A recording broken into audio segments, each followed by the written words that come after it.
प्रणाशाय सर्वाभीष्टार्थदायिने सर्वलब्धि निधानाय श्री गौतम स्वामिने नमः।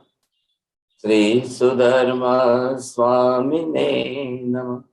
अज्ञानतिमिरान्धनं ज्ञानाञ्जनशलाकया नेत्रमुन्मीलितं येन तस्मै श्री गुरवे नमः। गुरुदेव के चरणों में कोटिश वंदन। सभी आत्मार्थियों को सादर जय Jinendra. Summary class number 37 held on 28 फरवरी। पदार्थ की व्यवस्था। सर्वज्ञ द्वारा त्रिपदी बताने का मुख्य प्रयोजन पदार्थों की व्यवस्था यानी कि जगत क्या है। जगत अस्तिकात्मक पांचों द्रव्यों का समूहात्मक स्वरूप जगत है। जगत कैसा है? पांचों द्रव्यों के जो गुण हैं उनके आधार पर वर्णन करेंगे कि जगत ऐसा है। जगत में क्या हो रहा है? उत्पाद व्यय के कारण पर्याय में परिवर्तन हो रहा है। उत्पाद व्यय होगा तो पर्याय जरूर बदलेगी और पर्याय बदलेगी तो उत्पाद व्यय अनिवार्य होगा ही होगा। उत्पाद व्यात्मक द्रव्य नहीं होता है, उत्पाद व्यात्मक गुण नहीं होता है। उत्पाद व्यात्मक सिर्फ द्रव्य के पर्याय में ही होता है। द्रव्य की ध्रुवता जो कि त्रिकाल नित्य शाश्वत है, दिखाने के लिए बताने के लिए द्रव्य के नाम के साथ अस्तिकाय नाम जोड़ा है। बिना पर्याय परिवर्तन का एक भी द्रव्य नहीं है, बिना पर्याय परिवर्तन का एक भी गुण नहीं है। द्रव्य का अस्तित्व स्वयं सिद्ध है, अनुत्पन्न है, स्वतंत्र है। बिना पर्याय परिवर्तन के संसार में एक भी जीव है ही नहीं। बिना पर्याय परिवर्तन के संसार में एक भी परमाणु है ही नहीं। बिना पर्याय परिवर्तन के लोकाकाश का एक भी क्षेत्र है ही नहीं। बिना पर्याय परिवर्तन के धर्मास्तिकाय और अधर्मास्तिकाय का एक भी प्रदेश बचा ही नहीं। इस प्रकार एक एक द्रव्य के अनंत अनंत बार उत्पाद व्यय की प्रक्रिया से पर्याय परिवर्तन हो भी जाए तो भी मूल द्रव्य स्वरूप से वह तो त्रिकाल नित्य ध्रुव ही रहने वाला है। वैसे ही आत्म द्रव्य के विषय में भी जान लेना। लेकिन कोई भी द्रव्य मूल स्वरूप से सर्वथा कभी नष्ट हुआ ही नहीं। कोई त्रुटि हुई तो विच्छामि दुक्कड़म। जय जिनेन्द्र।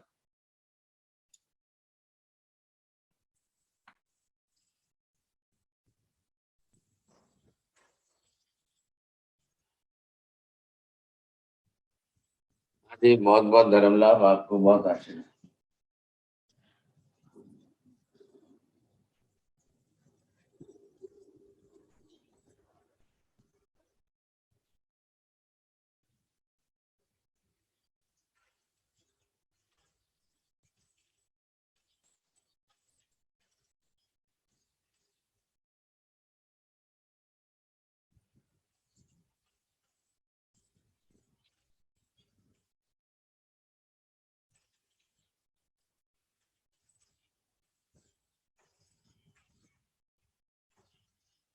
यहाँ पर हम देख रहे हैं कि कैसे पर्याय का परिवर्तन किस तरह से होता है। किसका पर्याय परिवर्तन कैसे होता है? उत्पाद व्ययात्मक सारी प्रक्रिया पर्याय परिवर्तन की प्रक्रिया कैसी है साहब?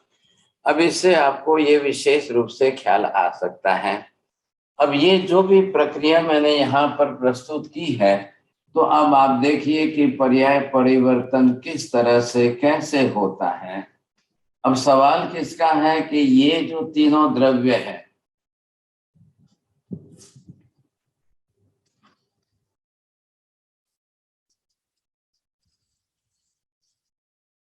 एक नंबर आकाश, दूसरा धर्मास्तिकाय, तीसरा अधर्मास्तिकाय, इनके पर्यायों का परिवर्तन संयोगिक निमित्त होने के कारण जीव और पुद्गल के कारण ही होना है।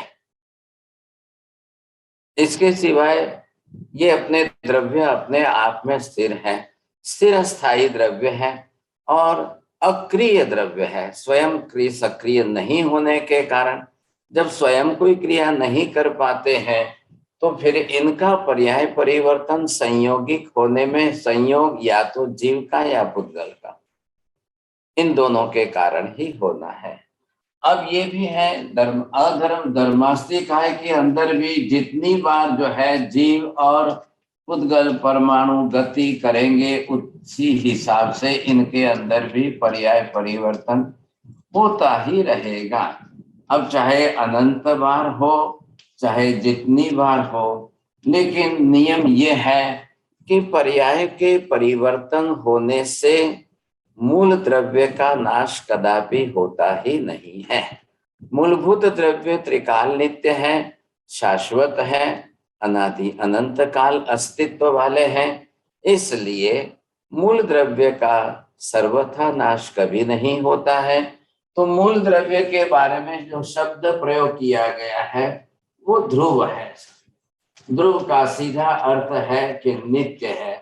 नित्य शब्द का सीधा तात्पर्य है सदा काल, तीनों काल में जो एक सरीखा एक जैसा है उसी को कहते हैं नित्यत्व। हाँ जी, तो ये क्या होगा, आकाश के अंदर यहाँ कोई भी जीव आया वो छोड़ करके चला गया, यहाँ आकर के रहा ये छोड़ करके गया, यहाँ आकर के रहा वो छोड़ करके गया। अब ये पुद्गल परमाणु आए वो भी छोड़ कर गए, वो यहाँ रहे थे यहाँ से गए, यहाँ रहे थे यहाँ से गए। तो ये जो उनका उत्पाद है, ये एरो से जो मैंने दिखा है, यहाँ आया उत्पाद हुआ, फिर गया व्यय हुआ, फिर आया फिर उत्पाद हुआ, फिर गया फिर व्यय हुआ। अगर आज हम जाकर सिमंदर स्वामी को पूछें कि हे भगवान, संपूर्ण लोकाकाश के असंख्य प्रदेशों में मेरी आत्मा ने कितनी बार कहां जाकर के स्पर्श किया है, तो सिमंदर स्वामी का उत्तर क्या होगा, एक एक आत्मा ने लोकाकाश के असंख्य प्रदेशों का अनंत अनंत बार स्पर्श किया है। ख्याल आया? आचार्य जी बोलेंगे आप? अगर आज श्रीमंदर स्वामी के पास जाकर पहुंचेंगे कि लोकाकाश में असंख्य प्रदेश में जीव कितनी बार उन्हें स्पर्श किया, तो श्रीमंदर स्वामी का जवाब रहेगा कि लोकाकाश के असंख्य प्रदेश में एक एक जीव अनंत अनंत बार स्पर्श किया हो है। एक एक प्रदेश का? अच्छा, हाँ जी, ये मैंने आपको क्या बताया है, ये है यहाँ पर जो है लोकाकाश के प्रदेश है। हाँ जी, अब धर्मास्ति काय के लिए भी वही उत्तर है। और इधर आपने ये देख लिया कि आकाश, ये लोकाकाश हमने शब्द का प्रयोग क्यों किया है, लोकाकाश के बाहर के अलोकाकाश में न कोई जीव है, न कोई पुद्गल है, न कोई परमाणु है, न किसी का गमनागमन है, न किसी की स्थिति है, न कोई रहता है, न कोई आता है, न कोई जाता है।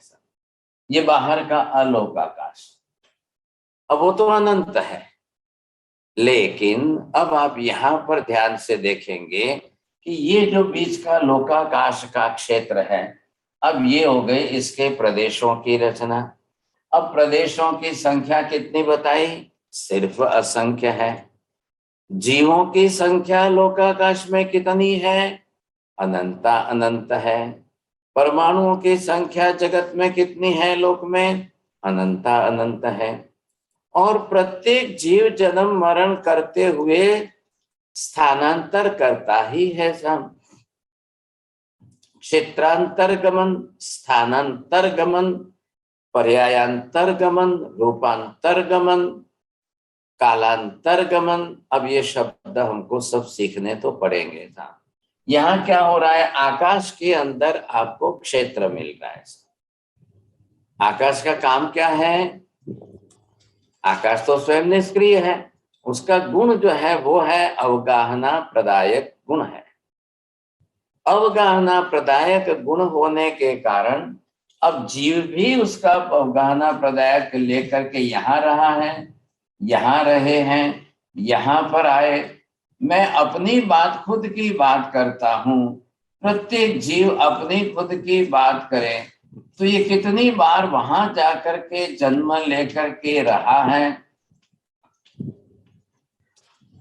कितनी बार वहां जाकर के जीव जन्म लेकर के रहे हैं। फिर मरे हैं, फिर जन्मे हैं, फिर मरे हैं, फिर जन्मे हैं, फिर मरे। यहाँ पर गए थे, यहाँ जन्म लिया, जीवन जिया, मर करके हम छोड़कर गए, यहाँ गए, फिर यहाँ जीवन जन्म लिया, जीवन जिया, मृत्यु हो गई, यहाँ से हम यहाँ गए, यहाँ जन्म लिया, जीवन जिया, मरे, यहाँ से यहाँ गए।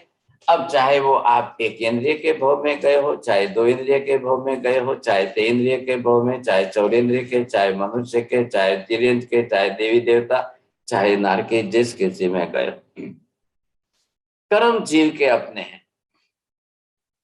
कर्मों के कारण जन्म होना है, कर्म जीव के अपने हैं साहब, इसमें कोई दो राय नहीं है। लेकिन जहां जाएगा उसको अब परमाणु ग्रहण करने पड़ेंगे, उसको वर्गणा ग्रहण करने पड़ेगी, लेकर के शरीर बनाना पड़ेगा, जीवन जीना पड़ेगा, वहां से जीवन जी करके आयुष्य पूरा करके मर के वापस जाना पड़ेगा। इधर देखिए लास्ट में कहा है ये लोकांत भाग, ये लोकांत भाग जिसको हम सिद्धशिला के ऊपर का मोक्ष स्थान भी कहते हैं। लेकिन उससे क्या हो गया, मेरी आत्मा की बात अगर मैं करूं और सिमंदर स्वामी को जाकर के पूछूं, हे भगवान मैंने एकेंद्रिय की पर्याय में, सूक्ष्म पर्याय में कितनी बार लोकांत भाग में जाकर जन्म लिया, कितनी बार, किस लोकांत में, ये भी लोकांत है, ऊर्ध्व लोकांत, अधो लोकांत, तिर्यक लोकांत, यहाँ का तिर्यक लोकांत, यहाँ का अधो लोकांत है। समझ रहे हैं आप बात को? मतलब जब हम ये कहते हैं कि अधोलोकांत, मतलब ये अधोलोक का लोकांत क्षेत्र हो गया, ये तिर्यक लोक का लोकांत क्षेत्र, जब यहाँ चले जाओ, आप यहाँ चले जाओ, आप यहाँ चले जाओ, ये हो गया तिर्यक लोकांत। अब ये हो गया अधोलोकांत, ये हो गया ऊर्ध्वलोकांत, ये हो गया मध्य लोकांत। तो हम कितनी बार कहाँ जाकर जन्मे हैं? मैंने अभी क्या कहा है, लोकाकाश के प्रदेश सिर्फ असंख्य ही है, अलोकाकाश के अनंत अनंत है। भले ही हो अलोकाकाश में, इधर बाहर तो जीव को जाना ही नहीं है, न कोई वहां परमाणु है, न कोई जीव है, वहां तो गमन आगमन जाना आना कुछ भी होता ही नहीं है, होना ही नहीं। फिर सवाल कहाँ है? वहां तो कोई प्रश्न ही उपस्थित नहीं हो रहा है। हाँ जी, अब किसकी बात आ गई? लोकाकाश। लोकाकाश में जीव जहां जाकर के अवगाहना ग्रहण करके रहे, उसके लिए प्रदेशों की स्थापना सिर्फ असंख्य है, और रहने वाले जीव अनंत अनंत है सब, जन्म लेने वाले अनंत अनंत है, मरने वाले अनंत अनंत है। कहाँ जाएंगे, कहाँ रहेंगे? आखिर क्षेत्र तो इतना ही है, असंख्य प्रदेशों वाला क्षेत्र तो इतना ही है। अभी इस समय आप घड़ी देखिए और घड़ी की मिनट सेकंड देखिए, आप घड़ी की मिनट सेकंड देखिए, आपको ये पता चलेगा कि एक सेकंड में संसार में कितने अनंत जीव जन्म लेते हैं, कितने अनंत जीव मरते हैं। इसका हिसाब कौन देखेगा? तो केवल ज्ञानी कहेंगे कि ओहो, इतने बड़े अनंत संसार में अनंत जीव एक सेकंड में जन्मते भी हैं, एक सेकंड में मरते भी हैं, इसमें कोई दो राय नहीं। हमारे लिए हमारी भाषा का शब्द सेकंड का है ना। केवल ज्ञानी तीर्थंकर भगवान के लिए ये शब्द फिर सिर्फ एक समय का है, वहां सेकंड शब्द नहीं चलता है। सेकंड तो बहुत स्थूल बड़ा शब्द हो गया, बड़ा भारी स्थूल समय हो गया। सूक्ष्म समय तो सिर्फ एक समय का है। लेकिन इतने बड़े लोकाकाश के अंदर अनंत अनंत जीव है, एक ही बार में अनंत जीव एक साथ जन्मेंगे, एक साथ मरेंगे। एक आलू, एक प्याज, एक लहसुन, एक गाजर, एक मूला, एक शकरकंद, एक सूरण, ये जो है अनंत जीव एक साथ जन्मेंगे, अनंत जीव एक साथ मरेंगे। अब इनको जन्मना तो है ही है ना, मरना तो है ही है ना। अब आप पूरी दुनिया का हिसाब लगा दो, आलू कितने हैं पूरी दुनिया में? पूरी दुनिया में हिसाब लगाओ, आलू कितने, लहसुन कितने, गाजर कितने, मूला कितने, शकरकंद कितने, सूरन कितने, करो हिसाब। और एक के अंदर अनंत जीव है। एक होटल वाले ने 100 किलो अगर आलू लेकर के कुकर के अंदर जो है बॉईल कर दिए, बाफ दिए, साहब कितने अनंत जीव। एक 100 किलो के अंदर जो है आलू की संख्या अगर हो गई 1000, गिन लो, 1000 में एक एक में अनंत जीव है। तो एक साथ में कुकर के अंदर 1000 किलो, एक 100 किलो आलू के अंदर 1000 नंग अगर गिन लेते हैं तो अनंत जीव कितने मरे। अनंत का 1000 से गुणाकार करिए। ये मैं एक होटल का कह रहा हूं, अब दुनिया की होटलों का हिसाब कर लो और फिर घरों का हिसाब करो। दुनिया की होटलों का हिसाब, दुनिया के घरों का हिसाब। अब आप एक दिन तो 24 घंटे का ही होता है, एक कलाक में तो 60 मिनट ही होती है, एक मिनट में सेकंड तो 60 ही होती है। अब इतने सब जीवों का जन्मना एक साथ में, इतने सब जीवों का मरना एक साथ में, ये जाएंगे, जन्म लेंगे, मरेंगे, जीवन जिएंगे, मरेंगे साहब। ये कितनी बार होगा, कितनी बार होगा। आज ऐसा तो नहीं है। आप यहाँ से कल सिमंदर स्वामी के वहां महाविद्य में जाइए, सिमंदर स्वामी को पूछिए कि हे भगवान, आपके महाविद्य में आलू प्याज लहसुन गाजर सूरन शकरकंद मूला जमीनकंद कुछ होते ही नहीं है। सिमंदर स्वामी ना कह सकते हैं क्या मेहता जी? ना नहीं कह सकते। ऐसे ना कहेंगे? जहां सिमंदर स्वामी है उधर महाविद्य के अंदर मान लो कि करोड़ों की जनसंख्या है, तो करोड़ों की जनसंख्या सभी जैन थोड़ी है, सभी कोई सम्यक दृष्टि थोड़ी है, 100% तो वहां भी नहीं है। आज सिमंदर स्वामी को जाकर के हम पूछे, हे भगवान, आपके वहां महाविद्य के अंदर आलू प्याज न खाने वाले कितने हैं, कितनी संख्या में होंगे? सिमंदर स्वामी उत्तर देंगे, मुश्किल से 10-20%, मुश्किल से 10-20%। तो चलो हिंदुस्तान की संख्या गिन लो आप।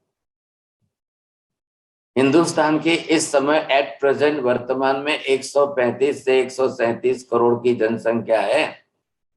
बोलो अब चंद्रेश भाई बता दो कितनी संख्या, कितने परसेंटेज गिननी चाहिए कि नहीं? फिर आप बाद में लास्ट में बोलोगे, पहले ही बोल दो सब। चलो, आलू प्याज न खाने वालों की जनसंख्या कितनी गिननी चाहिए? 135 करोड़ की 1% गिनो तो कितनी हुई? 2% गिनो तो कितनी हुई? 5% गिनो तो कितनी हुई? हाजी अमन जी जरा थोड़ा हिसाब लगा सकते हैं, देखिए आप। हाँ, 1% भी नहीं हुई, माइनस में चली है। 135 करोड़ की 1% गिने तो 1,35,00,000 हो जाते हैं। 1 करोड़ तो हिंदुस्तान में जैन भी नहीं है। गवर्नमेंट के फिगर से तो फिर सिर्फ 55 लाख ही। और जो गवर्नमेंट के फिगर से 55 लाख जैन है, चलो हम 1 करोड़ भी गिन ले, तो क्या सभी जैन जो है सर्वथा त्याग करके बैठे हैं, पचकान करके बैठे हैं? बहुत बड़ी मुश्किल बात है साहब। तो अगर हिंदुस्तान के 135 करोड़ में से 1% नहीं है, तो महाविद्य के अंदर मान लो कि वहां पर जो है 1000 करोड़ की जनसंख्या हो, तो 1000 करोड़ की जनसंख्या में से कितने परसेंटेज वहां पर पचखान वाले मिलेंगे कि जो आलू प्याज के सर्वथा त्यागी है? बोलिए साहब दीपक जी, कितने परसेंटेज मान लें? 10% गिनो तो 1000 करोड़ की जनसंख्या के 10% के हिसाब से 100 करोड़ हो गए जी। तो इतने लोग वहां पर आलू प्याज के त्याग करने के पचखान वाले हैं क्या? चोटिया जी जरा, नहीं। चोरडिया जी परसेंटेज आप जल्दी निकाल देना, आप सीए हो। अब इस परिस्थिति के अंदर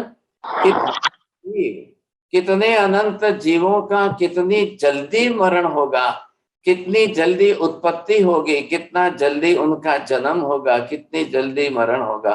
तो ये जो प्रक्रिया चल रही है, अभी हमने तो सिर्फ आलू प्याज की बात की है।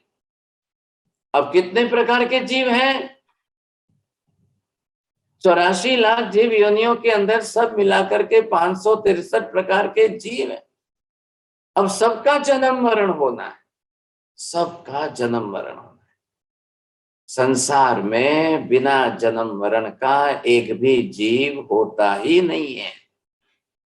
बिना जन्म मरण के सिर्फ सिद्ध ही होते हैं। संसार में तो जन्म मरण अनिवार्य है। बस ये जन्म और मरण ये आत्मा के पर्याय है साहब। ये उत्पन्न होना, नष्ट होना, उत्पन्न होना, व्यय होना, जन्म लेना, मृत्यु पाना, जन्म लेना, मरना, फिर जन्म, ये प्रक्रिया किसकी चलेगी साहब? ये जीवात्मा की चलेगी। अब ये जीवात्मा यहाँ पर जो आए, अब ये जन्म लिया, ये मृत्यु हुई, फिर उत्पन्न हुआ, फिर मरा, फिर जन्म लिया, फिर उत्पन्न हुआ, फिर जन्म लिया, फिर उत्पन्न हुआ। अब ये प्रक्रिया चलती रहेगी। अब ऐसे अगर ये जीव जो है चलता ही रहे, जन्म ले फिर मरे, जन्म ले फिर मरे, जन्म ले फिर मरे, तो एक आत्मा के जन्म मरण कितने हुए? बोलिए, तृप्ति बहन बोलेंगे आप? अनंत बार। अब एक आत्मा के जन्म मरण कितने हुए? अनंत हुए। तो ऐसे कितने हैं आत्माएं संसार में? अनंत अनंत है। अब ये अनंत अनंत आत्माएं फिर वापस जन्म मरण लेकर के चलती रहेगी। अब ये चलते चलते इस आत्मा को जन्म मरण करते करते करते अब ये हो गई अनंत पर्याय हो गई सब। ये सब आपको जो दिखाई दे रही है, किसकी बात चल रही है? आपको क्या समझना है? इधर देखिए आप। तो जो यहाँ पर पर्याय हुई, मतलब क्या हुआ? ये यहाँ पर इस आत्मा ने जन्म लिया है, अब ये जीवन जिया, मृत्यु हो गई, फिर वापस दूसरे भव में, फिर तीसरे भव में, फिर चौथे भव में। अब इस तरह से जन्म मरण से पर्याय चल रही है। एक आत्मा के जन्म मरण से अनंत पर्याय हुई, या अनंत से अनंत का गुणाकार करो, इतना अनंत अनंत हुआ पर्याय। तो अनंत अनंत जीव आत्मा है, उन सब की जो है जन्म मरण से कितनी पर्याय? बोलिए साहब, जो है आपने गुणाकार किया दीपक जी? अनंत होंगे। अरे भाई साहब, अनंत अनंत अनंत अनंत। ये आपको क्या लिखना है? अनंत अनंत जीव।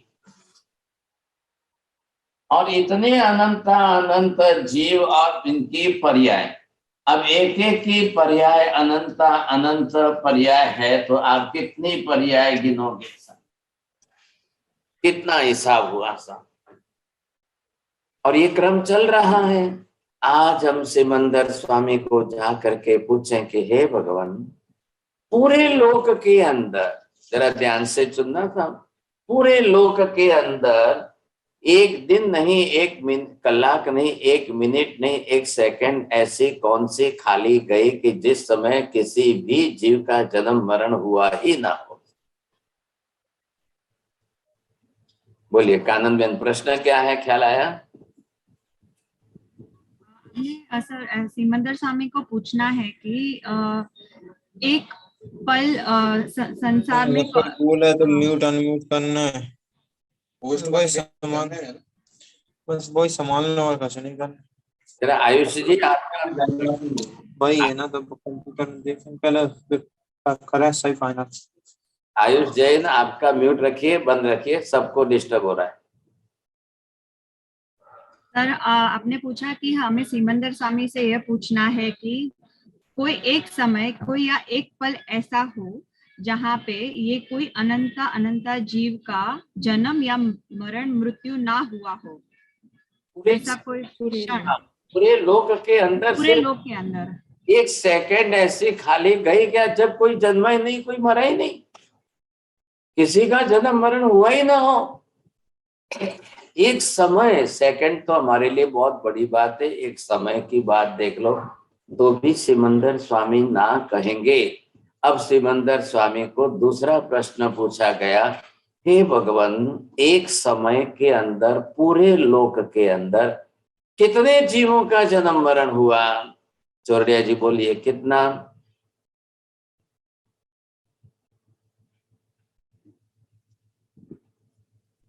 अनंत अनंत अनंत अनंत जीवों का जन्म। हाँ जी, एक समय के अंदर पूरे लोक में अनंत जीवों का जन्म, अनंत जीवों का मरण, ये होता ही रहा, ये चलता ही रहा। अब इसमें रुकने की तो कोई बात ही नहीं है। अब आपने क्या सीखा है नरेंद्र जी? जो लास्ट क्लास में सीखा था, आत्मा त्रिकाल नित्य शाश्वत अजर अमर द्रव्य है। आत्मा तो नष्ट होने वाली नहीं है, तो पर्याय से, तो पर्याय धारण करेगी, तो पर्याय मतलब क्या हुआ? में परिवर्तन। जी हाँ, आप बोलेंगे अमन जी, आत्मा के पर्याय मतलब क्या हुआ? परिवर्तन। हाँ, चलो कानन बेन बोलेंगे। उत्पाद में उत्पाद व्यय की प्रक्रिया। आयुष जैन, आप बंद करिए, अपना म्यूट करिए, ऐसे मत करिए, डिस्टर्ब हो रहा है। हाँ जी, आशा बेन जी, आप कैसे बोलेंगे इसको? जीव आत्मा ने पुद्गल परमाणु ग्रहण करके शरीर बनाया, उसमें जन्म लिया, फिर शरीर छोड़ा, फिर चला गया, ये हो गई एक पर्याय। मैं क्या कह रहा हूं, पर्याय ही व्यवहार में आ रही है, आत्मा व्यवहार में किसी के नहीं आ रही। जब जीव ने जिस प्रकार का जो जन्म लिया वो पर्याय के व्यवहार में आया। आप चल रहे हो तो आपको बोला है, अरे रुको रुको, देखना नीचे देखो चींटी चल रही है, नीचे देखो चींटी है। आपने क्यों चींटी बोला? आपने तो आत्मा शब्द ही नहीं बोला। लेकिन आत्मा यह मूल द्रव्य है। अब उसने अपने कर्मानुसार चींटी का स्वरूप जो धारण किया है, शरीर बनाया, अब उसमें वो जीवन जी रही है। अब उसके ऊपर पैर आ गया, वो मर गई साहब। अब जन्म होकर कितनी मिनट हुई थी उसको? उस चींटी को जन्म लेकर शायद जो है 10 मिनट हुई थी, 20 मिनट हुई थी, 60 मिनट हुई थी, 100 मिनट हुई थी, जो, लेकिन अब वो जन्म लेकर के अपने आहार के लिए चल रही है। अब जीव है ना, आखिर तो एक इंद्रिय, दो इंद्रिय, तीन इंद्रिय, चौरेंद्रिय, पंचेंद्रिय, सबके पास औदारिक शरीर है, तो औदारिक शरीर तो आहार से ही बनेगा, तो उसको तो आहार ग्रहण करना अनिवार्य हो गया। एक वनस्पति के पेड़ पौधे पत्ते को भी पानी अनिवार्य हो गया, खाद फर्टिलाइजर अनिवार्य उसका आहार है, ऑक्सीजन उसको भी लेनी पड़ रही है। अब क्या करना बोलिए साहब?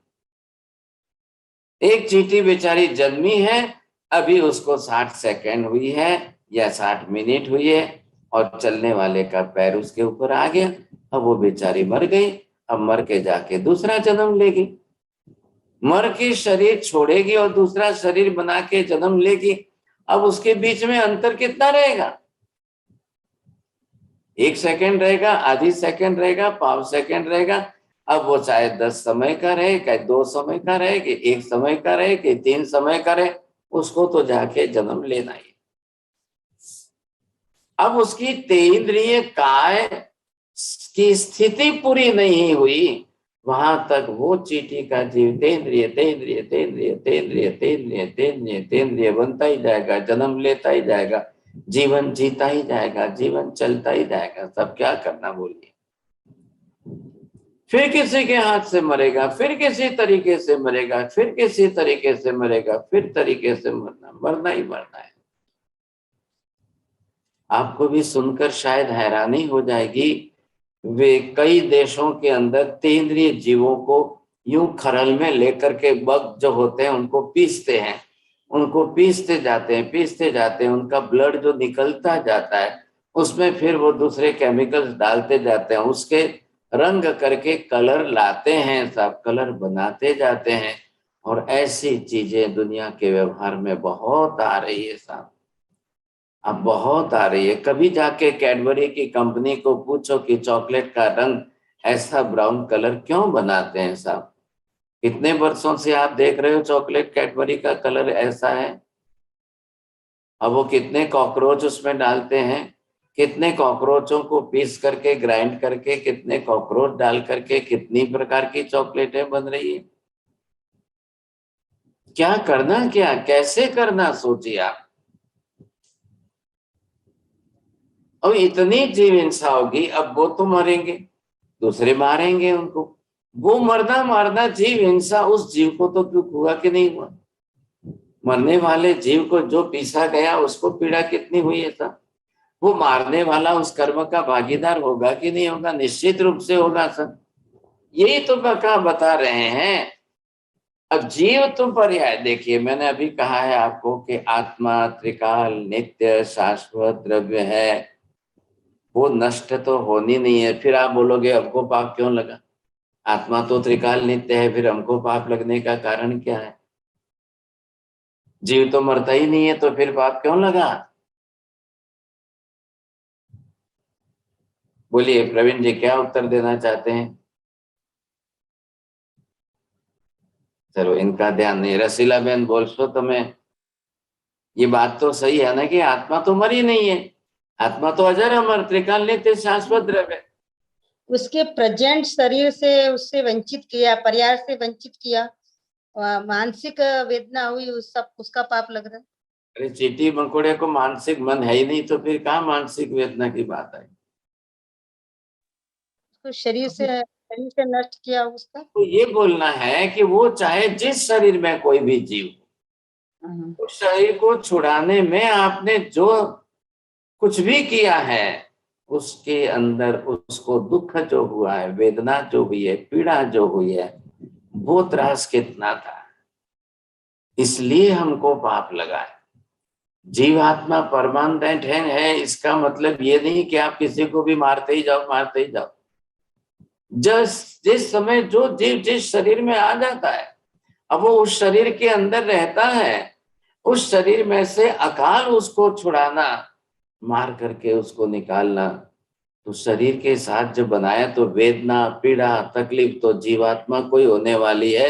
शरीर तो जड़ पुद्गल का पिंड है। आत्मा की पर्याय क्यों हो रही है, आत्मा की पर्याय क्यों हो रही है, और पर्याय मतलब क्या, किसको कहेंगे हम। जीव आत्मा ने ये पुद्गल परमाणु ग्रहण किए, पुद्गल परमाणु से लेकर के शरीर बनाया, फिर छोड़ा, फिर शरीर बनाया, फिर छोड़ा, फिर शरीर बनाया, फिर छोड़ा, फिर शरीर बनाया, फिर छोड़ा। अब ये जो शरीर बनाता जाए, शरीर छोड़ता जाए, शरीर बनाता जाए, शरीर छोड़ता जाए, हमने पहले भी क्या समझा है, आत्मा बिना पुद्गल के संग के कोई पर्याय धारण कर ही नहीं सकती है। नियम क्या है, बोलिए आशा बेन, नियम बोलिए। आत्मा बिना पुद्गल परमाणु से कोई पर्याय कर सकता ही नहीं है। हाँ, तो आत्मा को तो शरीर बनाना अनिवार्य हो गया है। अब शरीर बनाने के लिए पुद्गल द्रव्य अनिवार्य है। अब पुद्गल के परमाणु ग्रहण नहीं करेगा तो शरीर बनेगा कैसे। देखिए पुद्गल तो निर्जीव द्रव्य है, पुद्गल जीव द्रव्य नहीं है। लेकिन जीवात्मा जब पुद्गल को परमाणुओं को ग्रहण करके शरीर बनाती है, तो शरीर के प्रत्येक परमाणुओं के साथ में आत्मा अपना संबंध बनाकर रहती है। प्रत्येक परमाणु, हमारे शरीर में इस समय हमने जो शरीर बनाया है, हमारे इस समय इस शरीर के अंदर परमाणुओं की संख्या कितनी है, बोलिए दीपक जी। अनंत अनंत। हाँ जी, अभी हमने जो शरीर बनाया है, हमारे इस शरीर में परमाणुओं की संख्या अनंत है। अब बताइए कांति भाई कि आपके आत्मा के प्रदेश कितने हैं। असंख्य। असंख्य। असंख्य। Very good. असंख्य। आत्मा के प्रदेश असंख्य है और शरीर के परमाणु अनंत है। अब आत्मा को अपने असंख्य प्रदेशों को फैला करके अनंत परमाणु वाले शरीर में रहना है। और जैसे ही मृत्यु होती है तो इन अनंत परमाणुओं में से आत्मा अपने प्रदेशों को एक साथ छोड़ करके निकलना पड़ता है। अब भी आपको अगर उमेश जी कहा जाए 1 सेकंड में बॉम्ब गिर रहा है, घर परिवार सब कुछ छोड़ के भागो, जल्दी निकलो, क्या होगा? इस समय यूक्रेन में क्या हालत हो रही है, सभी देख रहे हो ना। बहुत बुरी हालत है हमारा साहब यूक्रेन में जी। अगर उनको जो है, आपको कल आपका पूरा घर परिवार सब कुछ छोड़ करके 1 सेकंड में आपको जल्दी से निकलने के लिए कहा जाए, तब क्या होगा?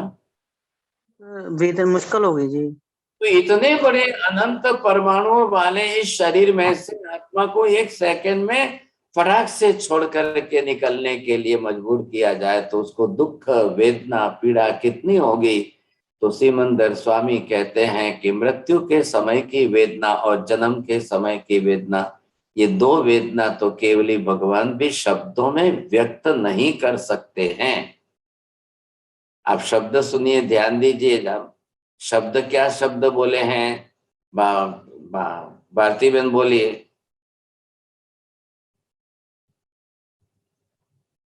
नहीं, चलो आप बोलेंगे शिल्पा जी। जन्म और मरण की वेदना केवली भगवान भी अपने शब्दों में नहीं बता पाए।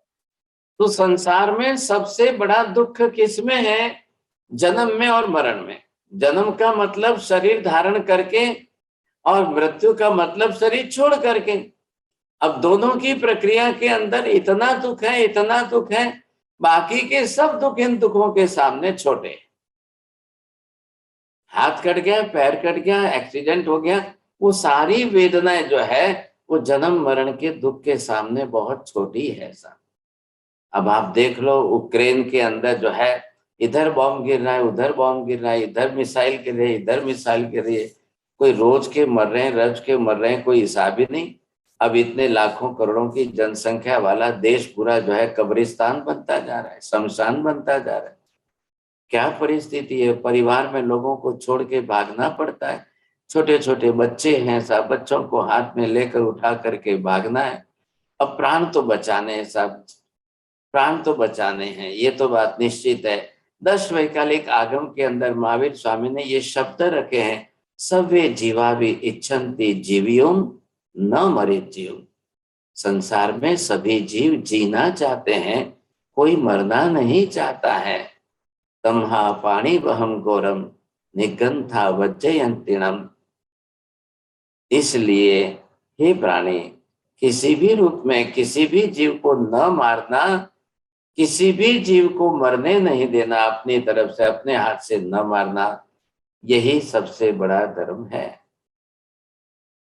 अहिंसा, प्राणी रक्षा, जीवों की करुणा, जीवों की रक्षा, ये सबसे बड़ा धर्म। भाई उसने अपने कर्म के हिसाब से जन्म लिया है, आपने अपने कर्म के हिसाब से जन्म लिया है। एक माँ बच्चे को जन्म दे सकती है, लेकिन एक माँ बच्चे को मार नहीं सकती। ऐसा माँ को जन्म देने का अधिकार है, मारने का अधिकार नहीं है। ऐसा कितनी बड़ी बात है, सोचिए। आखिर इसी नियम के ऊपर तो भगवान ने धर्म की व्यवस्था की है ना। धर्म की व्यवस्था करने का मूल आधार तो पदार्थ विज्ञान ही है। पदार्थों का स्वरूप स्पष्ट करके अब भगवान उसके अंदर आपको जो है धर्म के नियम बताएंगे, धर्म के सिद्धांत बताएंगे। भाई धर्म क्या है? जो जैसी आत्मा मेरी है वैसी ही आत्मा सबकी है। मुझे भी दुख प्रिय नहीं है तो मैं दूसरों को भी दुख दूं, ये भी प्रिय नहीं है, उचित नहीं है साहब। बस बात इतनी सी है। अब इतनी सी बात लोगों को संसार में सबको समझ में आ जाए तो इससे बड़ा तो और क्या हो सकता है। क्या हो रहा है? ये पर्याय परिवर्तन।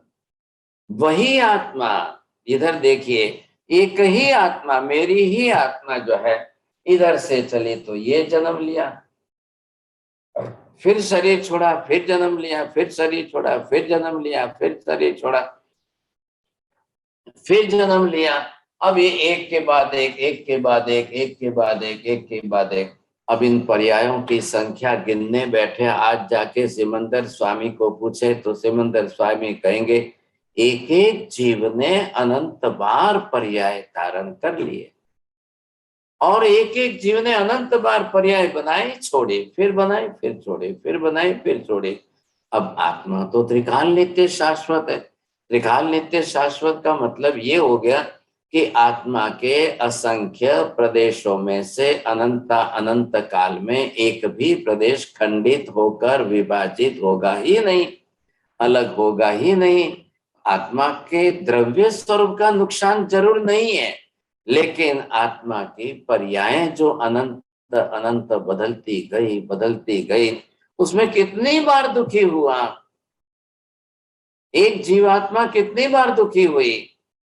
जितनी बार शरीर बनाया उतनी बार दुखी हुई, जितनी बार जन्म लिया उतनी बार दुखी हुई, जितनी बार शरीर छोड़ा उतनी बार दुखी हुई। कितना हो गया प्रमाण?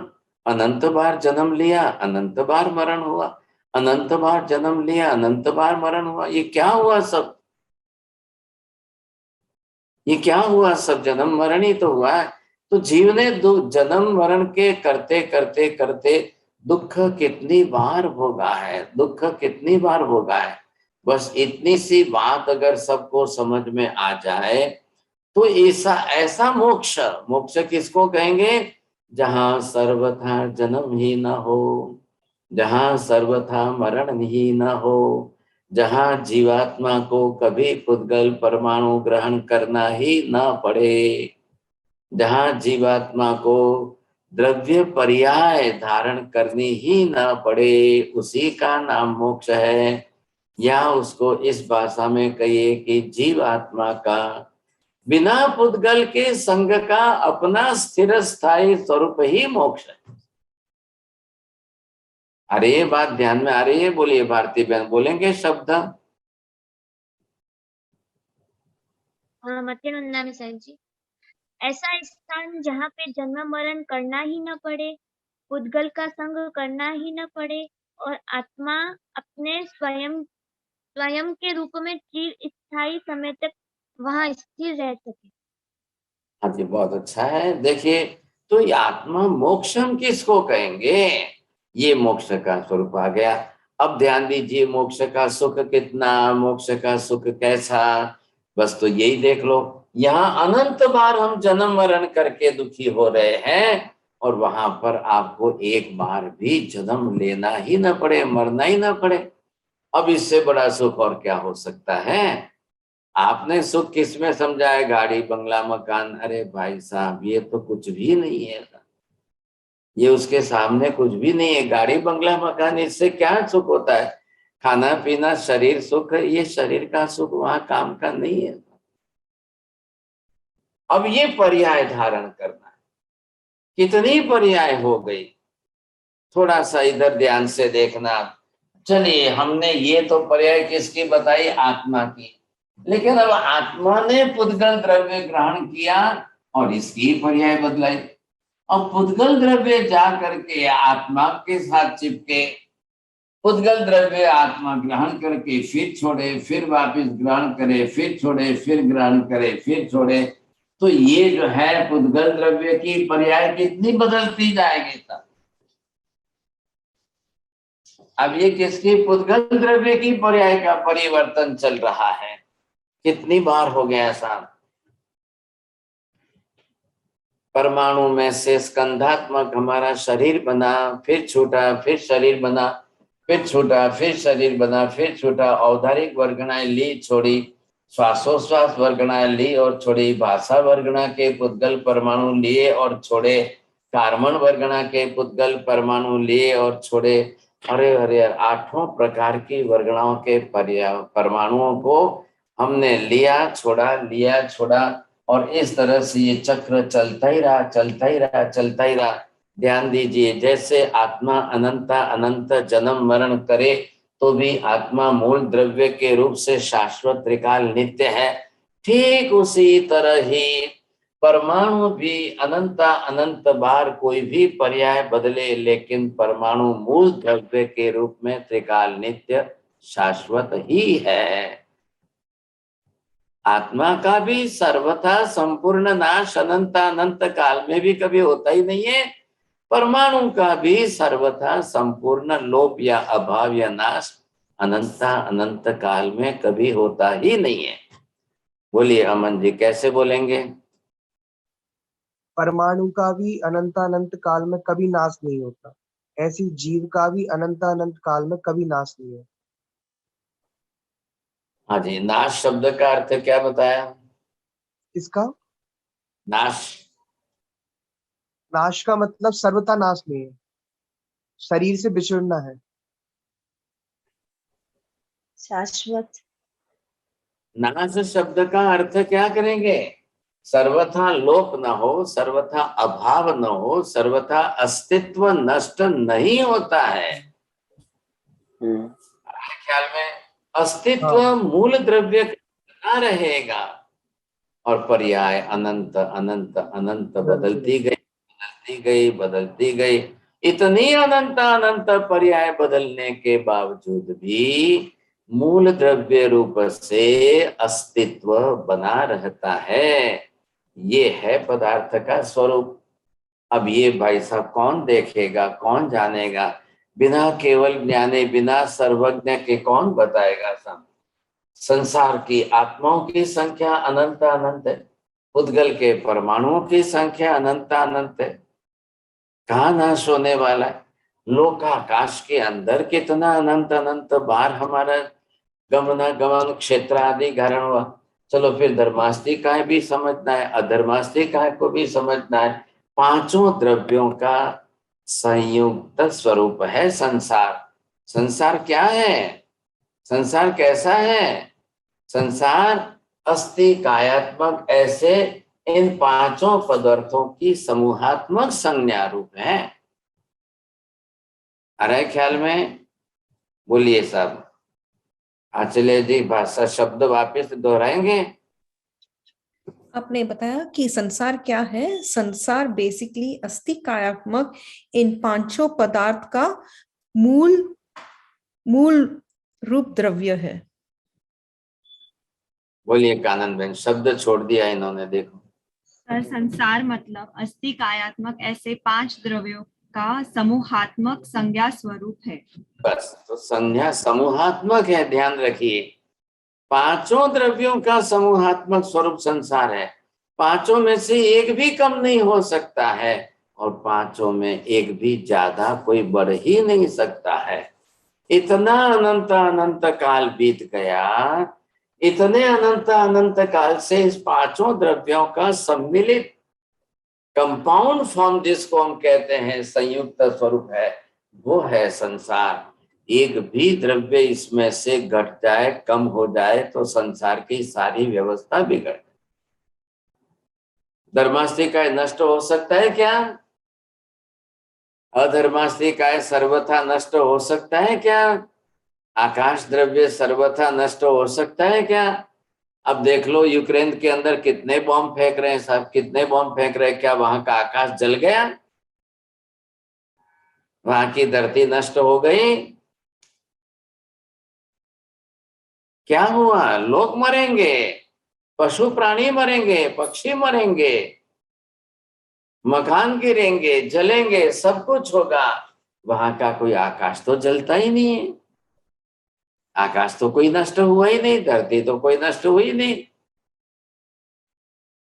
अब तो ये लोग तो क्या क्या कैसे कैसे न्यूक्लियर बॉम्ब बनाए हैं और कैसे न्यूक्लियर बॉम्ब का कब क्या करेंगे भगवान जाने। सब लोगों ने बना लिए साहब, यूएस वाले ने भी बनाए, रशिया वाले ने भी बनाए। अब जिन लोगों के पास में बहुत ज्यादा जो है बड़े बड़े भारी भारी न्यूक्लियर बॉम्ब है और वो तो बड़े उछल रहे हैं साहब। अब कल एक बॉम्ब होगा, गिरेगा तो क्या होगा? और एक कांति भी आप सबका गणित कर लो, रशिया, अमेरिका, चीन, जर्मन, जापान, इंडिया, पाकिस्तान, सब देशों के पास मिलाकर के न्यूक्लियर बॉम्ब की संख्या देखने जाओ, हजारों में आगे, लाखों में। नहीं, हजारों में है, लाखों में नहीं है। हजारों। ये हजारों की संख्या में बॉम्ब अगर सब इधर से उधर फोड़ने लग जाएंगे तो मानव जात तो है ही कितनी साहब, आज तो 8.5 करोड़ ही है, कोई ज्यादा तो है नहीं, 850 करोड़। तो पूरी जनसंख्या का क्या होगा सोचिए समझेंगे। अभी बनाए इन्होंने क्या, वैक्यूम बॉम्ब, मतलब जहां छोड़ देंगे वहां की ऑक्सीजन ही खत्म हो जाएगी। तो लो आप घर में बैठे भी क्या करोगे। हाँ साहब बोलिए, समय तो जल्दी फास्ट चला जाता है। थोड़े 2-3 और बात रह गई, फिर कल हम वापिस अगले क्लास में करेंगे। मेहता जी प्रश्न पूछिए। गुरु जी प्रश्न ये था कि आत्मा जब भी पर्याय बदलती है तो पुद्गल के सहयोग से ही करती है, तो पुद्गल की भी पर्याय बदल जाती है, मगर पुद्गल अपने आप बिना आत्मा के भी पर्याय बदली करता है। अगर ये देखा जाए तो आत्मा की पर्याय से पुद्गल की पर्याय ज्यादा हो गई हो, ऐसे कह सकते हैं ना। बिल्कुल, पुद्गल की तो 8 वर्गणा तो अपने आप बनती है, नष्ट होती है ना। वर्गणा के अंदर जीवात्मा जाकर बना नहीं रहा है, शरीर ग्रहण करने के लिए। अब जीवात्मा को तो कुछ भी करना है तो बिना पुद्गल परमाणु को लिए कुछ भी नहीं कर सकती। कुछ भी बोलना भी हो तो बिना पुद्गल को लिए आप बोल नहीं सकते। जीना भी हो तो श्वासोश्वास वर्गणा लिए बिना आप जी नहीं सकते।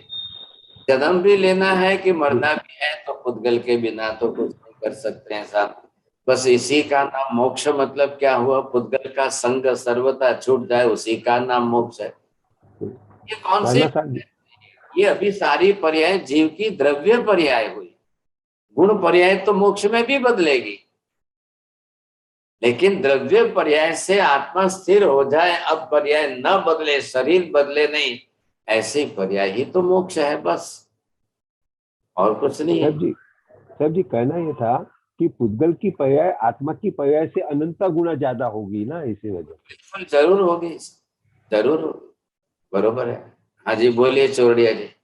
नहीं महाराज साहब, आपने जो बताया कि जन्म मरण के दुख के सामने बाकी सब दुख के हैं, तो मरने के टाइम में किस टाइप का दुख होता है जी मेरे को? अरे आप शरीर छोड़ के देखो कैसा होता है दुख। वो तो अभी थोड़ी छोड़ रहा हूँ, तो उस समय मेरे को किस टाइप का दुख होगा? हाँ तो अनुभव करेंगे तब पता चलेगा। अभी चाकू लेके शरीर काटना शुरू करो या आग लेके जलाना शुरू करो, फिर अभी पता चलता है 2 मिनट। अच्छा महाराज साहब, वो रशिया यूक्रेन का जो युद्ध हो रहा है उसमें पाप किसको लगेगा? जो कर रहे हैं उसको ही पाप लगेगा, और कौन। अब पुतिन है तो पुतिन को सबसे सबका पाप एक साथ पुतिन को लगेगा। अच्छा। बाकी तो सेना है ये सब। ऑर्डर किसका है, कर कौन रहा है, किसके आदेश से हो रहा है। करण करावण ने अनुमोदन तो तीनों ही है ना, भूल कहाँ गए। जैन धर्म के सिद्धांत तो बड़े व्यापक है, सबका गणित हो सकता है। बोलिए भारती बहन जल्दी। महाराज साहब मेरा साहिब जी ऐसा पूछना था कि जो जन्म मरण का दुख इतनी बार हमने देखा है तो हमको याद क्यों नहीं है, जन्म का और मरण का दुख। सब देखा है, सबका अनुभव है आपको, अब भूल गए वो बात ठीक है। अब की बात ध्यान रखना, मरो तब ध्यान रखना, पहले भूलना मत। तो याद क्यों नहीं रहता साहिब जी मरण का दुख? याद रहेगा आपको। अब यहाँ आकर के खाने पीने में लग गए, इतनी प्रवृत्ति में लग गए, तो वो कोई याद रहने वाला है आपको जन्म का दुख। अभी छोटा बच्चा गिर जाए रोने लग जाए तो उसका माइंड डाइवर्ट करो, देखो देखो इधर देख करके, तो वो तो भूल जाएगा जल्दी से। अब आप भूलना मत, इस बार मरो ना तब अपना दुख बराबर याद रखना, भूलना मत। हाँ जी बोलिए। छोरा दिया है जी। शिल्पा जी जल्दी करिए, टाइम हो रहा है। સાહેબ પૂછવાનું હતું કે જ્યારે યુદ્ધ ને ચાલે છે તો ત્યાં પરમાણુની સંખ્યા જે હોય કશાયોની વધારે હોય, ખૂબ કસાય એટલે અનંતાનુબંધી છે, રૌદ્ર ધ્યાનની પરિણતિ છે, મરવા મારવાની જ વિચારધારા છે। આમાં નરક સિવાય બીજું શું મળે કહો તમે? એ ટાઈપના વધારે હોય। हाँ तो ये गणित રહેવાનું છે। बोलिए कांति भाई क्या बोल। साहब वही मुझे चित्र के बारे में कुछ कहना था जो आपने ड्रॉ किया है, धर्मास्तिका अधर्मास्तिका पुद्गलास्तिका है, वो एक्चुअली इसके अंदर होना चाहिए ना, लेकिन आप एक्सप्लेनेशन के लिए बाहर रखा हुआ है। Is that right? पर्याय दिखानी है ना। अच्छा ओके। ये तो आप समझ ही गए हो, लेकिन पर्याय दिखानी है। मैं इसके अंदर सबकी पर्याय कैसे दिखाऊंगा? पर्याय का परिवर्तन, ये क्या लिखा है? उत्पाद व्ययात्मक पर्याय परिवर्तन जो है ये समझना है बस। बस आकाश में आकाशीय बाहर है, उसमें ये नहीं है धर्मास्तिका अधर्मास्तिका। है ही नहीं, कोई भी नहीं है, कोई है ही परमाणु नहीं। नहीं, कुछ भी नहीं है। बोलिए दीपक जी। ओके। दीपक जी बोलिए जल्दी। हमारा साहब ये पूछना था कि जब ये जीव मरण को प्राप्त होता है तो जो नए शरीर में आत्मा जाती है तो कितना समय लगता है? जैसे हमने तत्व सूत्र में पढ़ा था पहले कि 1 मूढ़ा 2 मूढ़ा 3 मूढ़ा ऐसे गति को प्राप्त होकर के लेकर एक समय, 2 समय, 3 समय, बस जितना वो ग्रह करेंगे ना उतना ही समय लगने वाला है बस, और क्या लगेगा? अच्छा। नमो ओरियंताणम, नमो सिद्धाणम, नमो आर्याणम, नमो वज्रायाणम, नमो लोए सर्वसागुणम, एष पंच नमकारो सर्वपापप्रणाशनो, मंगलाणं च सर्वेसिं परमं हवै मंगलम्। मंगलम भगवान वीरो, मंगलम गौतम प्रभु, मंगलम स्थूलिभद्राद्य, जैन धर्मोस्तु मंगलम। चत्तारि मंगलम, अरिहंता मंगलम, सिद्धा मंगलम, साहु मंगलम, केवली पन्नतो धम्मो मंगलम। चत्तारि लोकं च सर्वेसिं परमं हवै मंगलम्। मंगलम भगवान वीरो, मंगलम गौतम प्रभु, मंगलम स्थूलिभद्राद्य, जैन धर्मोस्तु मंगलम। शरणं पवज्जामि, सिद्धे शरणं पवज्जामि, साहु शरणं पवज्जामि, केवली पन्नतं धम्मं शरणं पवज्जामि। सर्वमंगल मंगलम भगवान वीरो, मंगलम गौतम प्रभु, मंगलम स्थूलिभद्राद्य, जैनम जयति शासनम।